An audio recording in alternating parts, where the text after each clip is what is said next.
English solution classes में आपका स्वागत है। आज का हमारा जो टॉपिक होगा वह है इंग्लिश की दृष्टि से, अंग्रेजी की दृष्टि से सबसे महत्वपूर्ण टॉपिक है, क्योंकि मैं तो कहूँगा कि यह इंग्लिश की बैकबोन कहा जाता है। इसके बिना आपके जो कॉन्सेप्ट हैं, आपकी इंग्लिश हैं, वो अधूरी है। मैं ये नहीं कहता कि पूरा का पूरा इसके ऊपर डिपेंड है, लेकिन 80% मेरा मानना है कि इसी टॉपिक के ऊपर पूरी जो इंग्लिश है, इंग्लिश के जो टॉपिक हैं वो चलते हैं। तो आइए हम जानते हैं कि वो है क्या। मैं बात कर रहा हूँ टेंस की। टेंस होती क्या? अक्सर लोगों को टेंस से वो टेंशन देते हैं, लेकिन आज ये क्लास लेने के बाद में शायद कुछ हद तक आपकी ये जो प्रॉब्लम है वो सॉल्व हो जाएगी। तो टेंस क्या है? टेंस है वह होता है टाइम। टेंस होता है टाइम, समय। तो टेंस जो है वो टाइम है, समय है। समय जो कि हम 3 भागों में बांटते हैं, वर्तमान, भूत और भविष्य। तो इसी तरीके से हमारे पास में भी यहाँ पर क्या आ जाएंगे? 3, प्रेजेंट जिसको कि वर्तमान बोलते हैं, पास्ट जिसको कि भूत बोलते हैं, और फ्यूचर जिसको कि भविष्य काल बोलते हैं। तो हमारे पास में 3 आ गए, लेकिन यहीं पर टेंस है वो खत्म नहीं हुए। यहीं पर हमें यह पता नहीं चला, जैसे कि मैं बोलता हूँ कि मैं खाना खाता हूँ, मैं खाना खा रहा हूँ, मैंने खाना खा लिया है, मैं 2 घंटे से खाना खा रहा हूँ। अब देखिएगा, एक ही बात को वर्तमान काल में मैंने कितनी बार कहा? 4 बार। तो हम इसकी जो सब कैटेगरीज हैं वह कितनी होती हैं? 4 और होती हैं, जिसको कि 4 जैसे कि सिंपल, कॉन्टिन्यूअस, परफेक्ट और परफेक्ट कंटिन्यूअस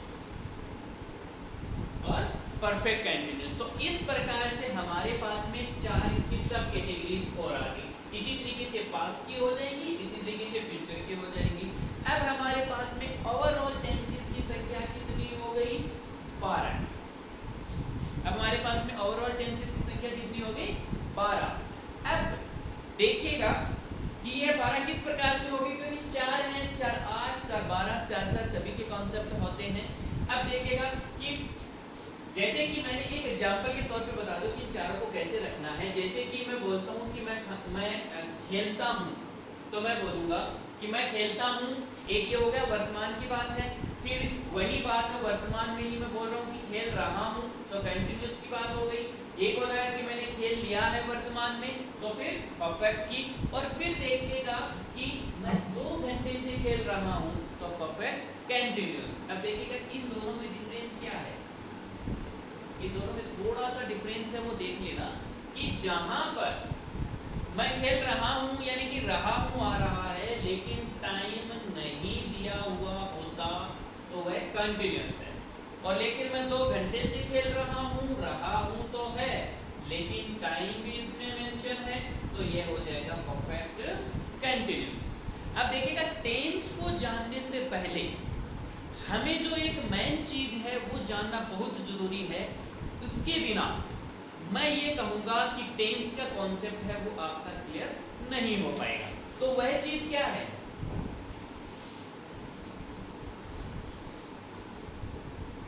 वह चीज है वर्ब्स।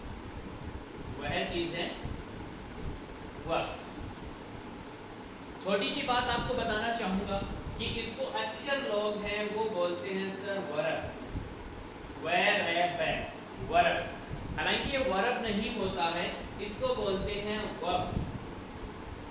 इसको बोलते हैं वर्ब। क्यों बोलते हैं? क्योंकि आर के बाद यदि कॉन्सोनेंट है तो आर होता है वो साइलेंट होता है, तो ये बोलेंगे वर्ब्स बोलेंगे। इसको क्या बोलेंगे? वर्ब्स। देखिए, ये तो एडिशनल बातें हैं, एक्स्ट्रा बातें हैं, ये देखने जानना आपकी ज़्यादा जरूरत नहीं है। ये टॉपिक है वो हम बाद में डिस्कस करेंगे इसके ऊपर। देखिएगा, ये वर्ब्स होते क्या हैं? वर्ब्स हैं वह एक्चुअल में 3 ही होते हैं, जिसको कि पहले तो ये मैं बता दूं कि वर्ब है क्या। वर्ब का मतलब होता है क्रिया। वर्ब का मतलब होता है क्रिया या काम।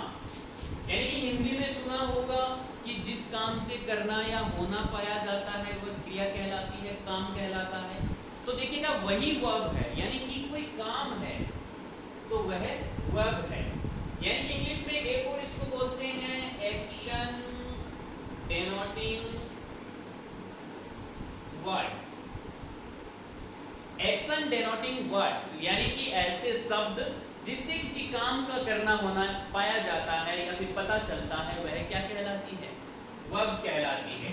या फिर इसकी पहचान दूसरे तरीके पे देखें तो मोस्ट ऑफ ऐसे सेंटेंस, ऐसे वाक्य जिनके लास्ट में ना आए, जिनके लास्ट में ना आए तो वह क्या कहलाता है? वर्ब ही होगी। जैसे कि उठना, बैठना, खाना, सोना, पीना, देखना।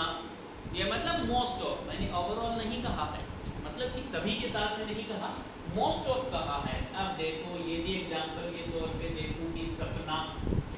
अब देखो सपना क्या है? ना तो आ रहा है, लेकिन यह क्या हो गया? नाउन हो गया। लेकिन इसी को वर्ब बोलेंगे तो सपना देखना।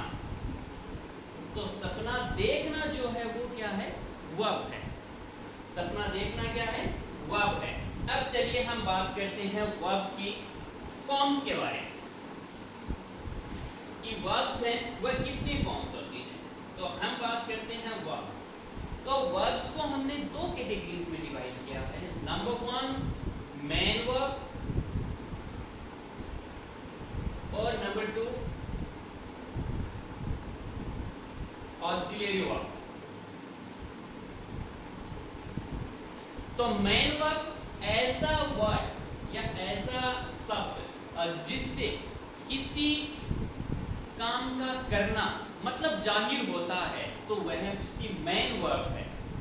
तो वह इसकी मेन वर्ब है। लेकिन ऑक्सिलरी वर्ब वह वर्ब होती है जो कि काम का समय बताती है, काम कंप्लीट हो गया है या नहीं हो गया वो बताती है, या फिर कब से चल रहा है वो बताता है।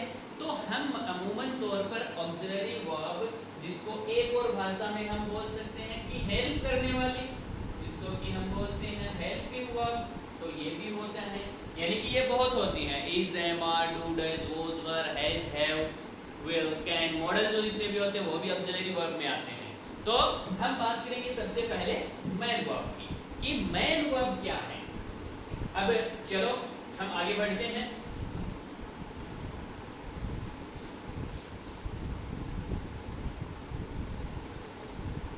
वर्ब देखिए मेन वर्ब है। अमूमन मुख्य तौर पर वर्ब की कितनी फॉर्म बताई गई हैं? 3 ही होती हैं। लेकिन ओवरऑल इसकी कितनी फॉर्म होती हैं? ओवरऑल इसकी 5 फॉर्म होती हैं। ओवरऑल इसकी 5 फॉर्म होती हैं। V1, V2, V3, V4, V5। V1, V2, V3, V4, V5 यानी कि हम कहते हैं सर वर्ब की first form, second form, third form. अब ये V4, V5 क्या है मैं आपको बता देता हूँ इसके बारे में। V1 जिसको कि प्रेजेंट फॉर्म बोलते हैं, V सेकेंड जिसको कि पास्ट फॉर्म बोलते हैं, और V थर्ड जिसको कि पास्ट पार्टिसिपल बोलते हैं। V थर्ड जिसको कि पास्ट पार्टिसिपल बोलते हैं। और V4 होती है प्रेजेंट पार्टिसिपल। Present participle. और V5 यानी ये प्रेजेंट पार्टिसिपल क्या है? अरे हम बोलते हैं ना कि वर्ब की ing फॉर्म आएगी, है ना? वर्ब के फर्स्ट फॉर्म के साथ ing आता है तो फिर ing होगा प्रेजेंट पार्टिसिपल ही। अब V5 क्या है? V5 भी है प्रेजेंट। अब देखो अब हमारे पास में 2 प्रेजेंट आ गए। अब सर पता कैसे चले कि ये कौन सा प्रेजेंट है, V5 है या फिर V फर्स्ट है? अब इसके लिए हमें क्या करना है कि देखिएगा, थोड़ा सा ध्यान लगा लें कि यह कॉन्सेप्ट आने के बाद में आपको एक चीज पता और चलेगी कि अभी तक अब एक चीज देखना, मैं आपको बोल दूं कि प्ले मतलब भी खेलना होता है, और यहाँ पर यदि मैं डाल दूं प्लेस, तो अमूमन क्या है कि गलत नहीं होगा, गलत नहीं होगा। थोड़ा सा ध्यान देना इस पे कि प्ले मैं बोल दूं, प्लेस बोल दूं, तो दोनों एक ही बात है।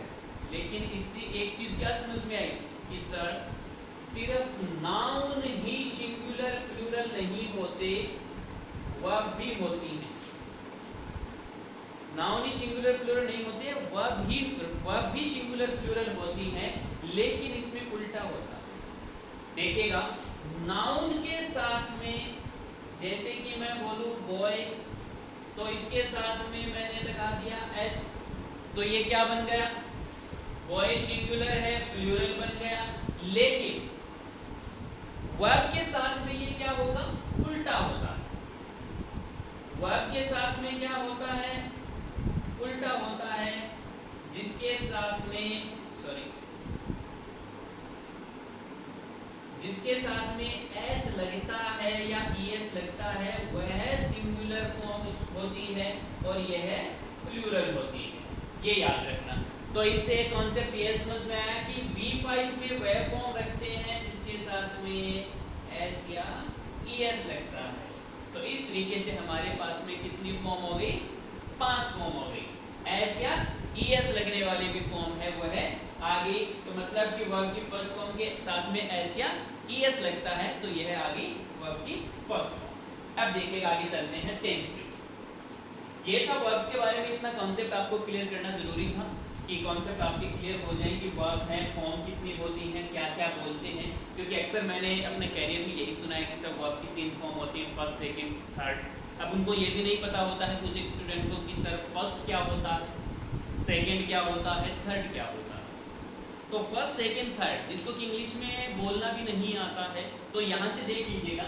फर्स्ट जिसको प्रेजेंट फॉर्म बोलते हैं, सेकंड जिसको पास्ट बोलते हैं, थर्ड जिसको past participle, fourth present participle जिसको कि आईएनजी फॉर्म भी बोलते हैं, और फाइनल प्रेजेंट फॉर्म जिसको कि एस या ईएस वाले फॉर्म भी बोलते हैं। चलिए हम आगे बढ़ते हैं हमारे टेंस, पहले टेंस की तरफ।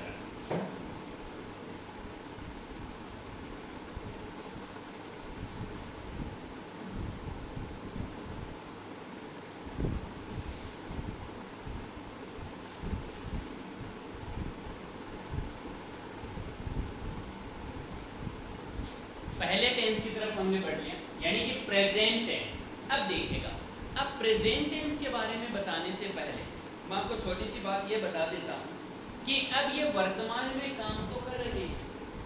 अब देखिएगा कि इसको हम किस किस तरीके से करते हैं। अब हमें पता कैसे चलेगा कि मैं ये काम करता हूँ, मैं ये काम कर रहा हूँ, या फिर मैं ये काम नहीं कर रहा हूँ, या फिर मैं पूछूं कि क्या तुम ये काम करते हो, क्या तुम ये काम कर रहे हो, क्या तुमने ये काम कर लिया है, क्या तुम खाना खा रहे हो, क्या तुम 2 घंटे से खाना खा रहे हो। तो यह चीजें हैं वह किससे कॉन्सेप्ट से क्लियर होंगी, आपको जब सेंटेंस का होगा। मतलब कि सबसे पहले हम बात करेंगे साधारण तौर पर सेंटेंस जो होता है, यानी कि अफर्मेटिव सेंटेंस, साधारण तौर पर जिसका आंसर है वह साधारण तौर पर दिया जाता है, यानी सकारात्मक।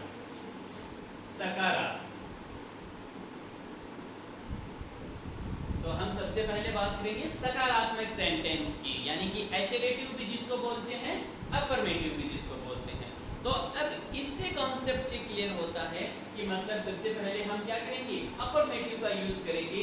अफर्मेटिव सेंटेंस के जब हम बात करते हैं टेंस से, तो अफर्मेटिव में सेंटेंस में टेंस है उसको कैसे बनाएंगे। तो इसके लिए हमारे पास में क्या होता है कि हमें 3 चीज़ों की जरूरत होती है, सब्जेक्ट, वर्ब, ऑब्जेक्ट। बस यहाँ पर मैं एक चीज़ क्लियर करना चाहूँगा कि सिर्फ दो ही एक ऐसी सेंटेंस या टेंस होते हैं जिनमें कोई हेल्पिंग वर्ब नहीं लगती। इसमें है प्रेजेंट सिंपल और पास्ट सिंपल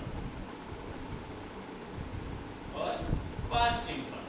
तो सब्जेक्ट, वर्ब और ऑब्जेक्ट लगता है। तो हम सबसे पहले अफर्मेटिव सेंटेंस प्रेजेंट सिंपल में, तो हिंदी में इसकी पहचान होगी कि जिस सेंटेंस के अंत में ता है,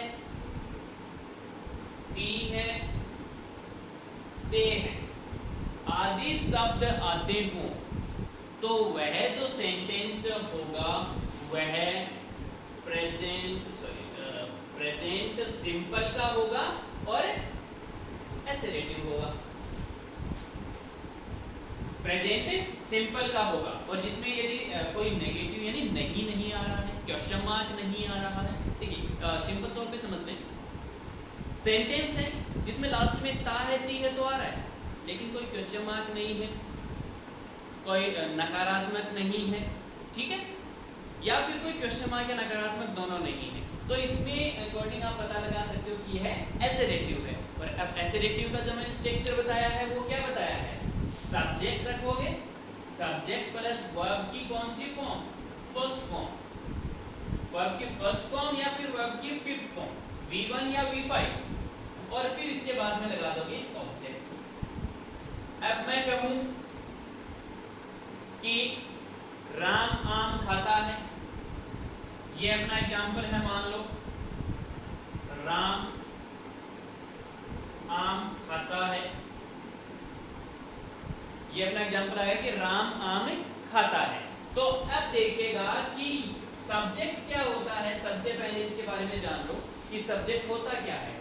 सब्जेक्ट जिसको हिंदी में बोलते हैं कर्ता, सब्जेक्ट जिसको हिंदी में क्या बोलते हैं, कर्ता, यानी काम का करने वाला। वह पता ही है क्रिया या काम, ऑब्जेक्ट होता है कारण, जिसका कि कर्ता से या फिर क्रिया से संबंध होता है वह, कि जैसे कि राम आम खाता है, आम खाने का काम कौन कर रहा है, राम, तो सब्जेक्ट क्या है अपना, राम है, आम खाता है। अब खाना क्या है, खाना मैंने बताया था कि खाना ना आ रहा है, ना आ रहा है तो ये क्या बन गया, वह बन गई। अब खाता तो है लेकिन क्या, आम, तो आम इसका क्या बन गया, ऑब्जेक्ट। अब देखिए इस कॉन्सेप्ट पे चले, सबसे पहले सब्जेक्ट, तो सब्जेक्ट क्या है, राम है, राम सब्जेक्ट है अपना, फिर V1 या V5। अब देखो, अब यहाँ पे देखो V1 या V5 आएगी, तो अब देखिएगा इसके लिए हमें ये एक छोटा सा कॉन्सेप्ट समझने की जरूरत है कि मैंने बताया था कि वर्ब सिंगुलर प्लूरल नहीं हो, सॉरी नाउन ही सिंगुलर प्लूरल नहीं होता, वर्ब भी सिंगुलर प्लूरल होती हैं, लेकिन अब ये वर्ब सिंगुलर प्लूरल होंगी तो इसका असर क्या होगा, असर ये है कि यदि आपका सब्जेक्ट सिंगुलर है तो आपको प्रेजेंट सिंपल में सेंटेंस में बनाने के लिए आपको अपनी वर्ब को भी सिंगुलर बनाना पड़ेगा। और हमने देखा था वर्ब को सिंगुलर बनाने के लिए हम क्या लगा देते हैं, एस या ईएस लगा देते हैं, और हमारे सामने जो वर्ब होती है हमेशा वह प्लूरल फॉर्म में होती है, ये भी याद रखना, तो एस या ईएस लगा देते हैं। अब देखो राम क्या है, राम सिंगुलर है, तो राम सिंगुलर है, तो मैंने बताया था कि जब आपका सब्जेक्ट सिंगुलर है तो वर्ब को भी सिंगुलर बना दो। वर्ब क्या है, खाना, खाने को बोलते हैं ईट, और जब ये सिंगुलर है तो इसके साथ में भी एस लगा दो, तो ये क्या हो गया, ईट्स, ऑब्जेक्ट हमने क्या लगाया था, मैंगो, तो राम ईट्स मैंगो। इसी तरीके से हम यदि दूसरा एक एग्जांपल लें,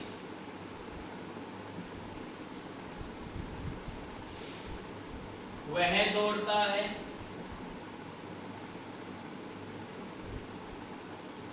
वह दौड़ता है, तो ये वह दौड़ता है, यह भी क्या है, वह सब्जेक्ट है लेकिन ही यानी सिंगुलर है, तो सिंगुलर है तो हमारे पास में जो दौड़ना, जो रन बोलते हैं, यह भी क्या आ जाएगा, सिंगुलर आएगा ना, एस लगाएंगे।